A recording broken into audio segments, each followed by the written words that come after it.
Brother, he was larger than life. Hulk Hogan, the man who turned wrestling into a global phenomenon, is gone at 71. From sold-out arenas to Hollywood screens, from Hulkamania to heartbreak, his story is one of triumph, controversy, and redemption. Today we dive into the life of Terry Bollea, the Hulkster, who changed the world and left it with scars. Stick with me on Prime Bio as we uncover the man behind the bandana. On July 24, 2025, the world lost a legend. World Wrestling Entertainment broke the news on X. WWE Hall of Famer Hulk Hogan has passed away. No cause was given, but the impact was immediate. Fans flooded social media with tributes, tears, and memories of a man who defined an era. But who was Hulk Hogan really? A hero? A villain? Or something in between? This is Prime Bio, and today we're telling the story of the man who made wrestling a billion-dollar empire and paid a heavy price for his fame. Let's go back to where it all began. A kid from Tampa, Florida, who dreamed bigger than his 24-inch pythons could carry him. Born Terry Bollea in 1953, Hogan wasn't always destined for the spotlight. As a teen, he played bass in Florida rock bands, but the gritty wrestling scene of the 1970s called his name. They said he was too big, too brash, too different. His first trainer even broke his leg to scare him off. But Hogan? He didn't quit. He pumped iron, pushed through pain, and, yes, used steroids to sculpt the body that would become a legend. In 1979, Vincent J. McMahon gave him the name Hogan to play up an Irish persona for the World Wrestling Federation. The Hulk came from his comic book size, a nod to the Incredible Hulk. But it was Rocky III in 1982, where he played Thunderlips opposite Sylvester Stallone, that made him a star. By 1984, Hogan defeated the Iron Sheik to become WWF champion, holding the belt for 4 years. Hulkamania was born. Hogan wasn't just a wrestler, he was a movement. He turned wrestling from smoky bars to sold-out stadiums. WrestleMania 3 in 1987? That iconic body slam of Andre the Giant in front of 93,000 fans at the Pontiac Silverdome? It wasn't just a match, it was the moment wrestling became mainstream.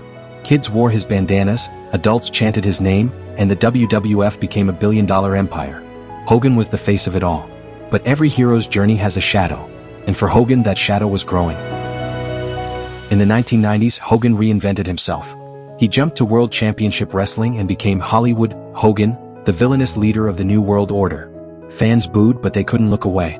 His black tights and bad guy swagger sparked the Monday Night Wars, making wrestling hotter than ever.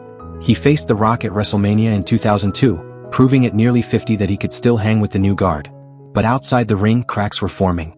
Hogan's personal life was messy: 3 marriages, a reality show, Hogan Knows Best, that aired his family's struggles. Then came the scandals. In 2015, a leaked recording caught Hogan using racial slurs, a gut punch to fans who saw him as a hero. WWE suspended him and the backlash was brutal. He apologized, saying he was at a low point, but the damage was done. Then there was the Gawker lawsuit. In 2016, Hogan won $140 million after the gossip site posted a sex tape involving him and a friend's wife. It was a victory for privacy, but it didn't erase the public's questions. Was Hogan the hero of Hulkamania, or a man whose flaws were too big to ignore? By 2018, WWE reinstated him, but some fans never forgave him. And yet Hogan kept going. He believed in redemption and second chances. But the world wasn't done testing him. In his later years, Hogan leaned into his larger-than-life persona.